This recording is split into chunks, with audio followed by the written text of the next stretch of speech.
There is a lot to be said for doing impromptu live videos, and I have to say that I am very uncomfortable with that. However, trying to do it more and more so that I feel a little bit more comfortable. I remember an acting coach who I had traded a hypnotherapy session for told me, "You're afraid of your face." She said, "Don't be afraid of your face. You're beautiful." She said, "You have to trust that your face is going to convey who you are. There's no mistake in what you look like or what yeah, the whole thing is don't compare yourself to what you should be looking like.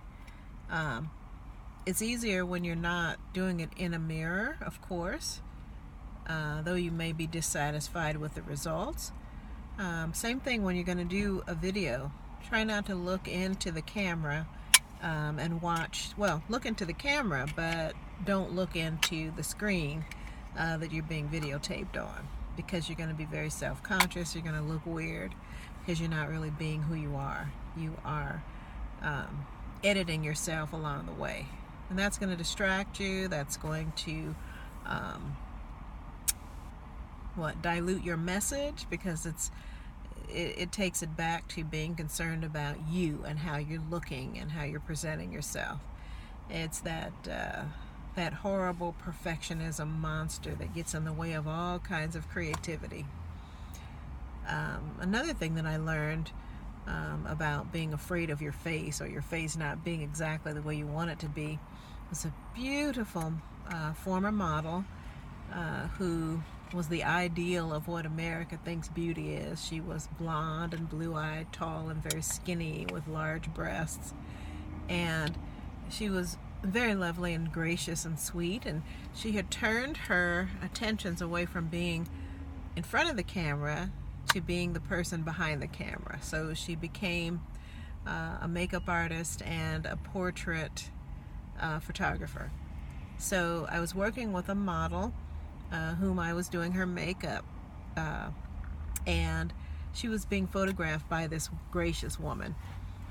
And I decided that I wanted to get some photographs as a gift to give my family. You know how you have a portrait of yourself on the wall for your family to pass down, when you're gone. And so I wanted to do that, and I did it. And I remember that I had shaved my eyebrows. I had shaved the arch part, this part that goes down here. I had shaved that part out, and I had drawn like a straight line because I wanted my eyes to tilt upward. And when she was doing my makeup, she cleansed my face and did a whole treatment before she applied the makeup. And she said, "Why did you shape your eyebrows like that?" And I said, "I don't like my brows. I want them to go up on the ends." And she said to me, she said, "They're your brows. How are you not going to like your eyebrows? They're part of who you are. They're beautiful because they are part of you." And I never forgot that. I thought, here's this beautiful woman who's perfect in every way in the eyes of our culture, or at least the mainstream culture. And she's asking me, how can you not love your brows? And at first blush, I was like, look at her, how can she question me about not loving a part of myself? Of course she loves every part of herself. She is the quote-unquote ideal beauty. And I think it took me years to recognize that no, she wasn't speaking from that place.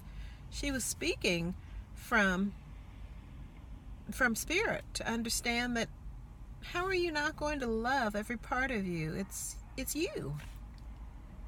It's you. And so you must love every part of yourself, not comparing it with anybody else's eyes or brows or lips or nose or chin or butt.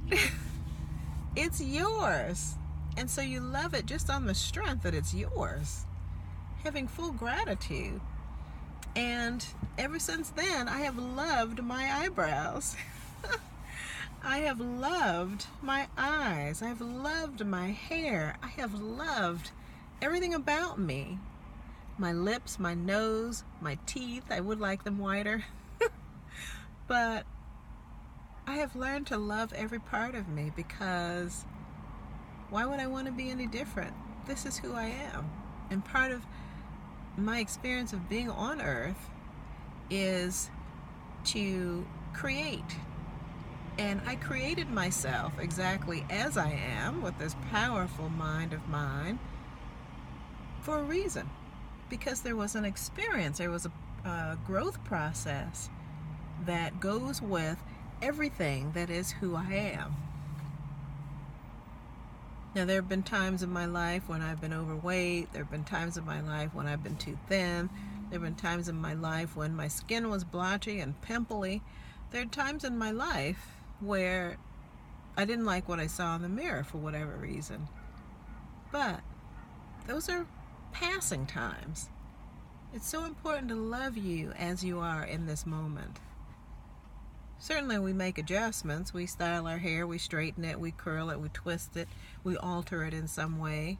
We can alter our bodies by working out, building muscle, losing fat.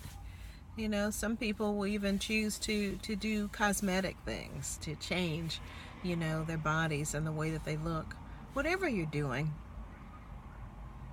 love who you are and consider what you're doing and what you're transforming, but love the base of who you are, not in comparison with anyone or anything. Be grateful. That's a download. Peace and blessings, and thanks for watching.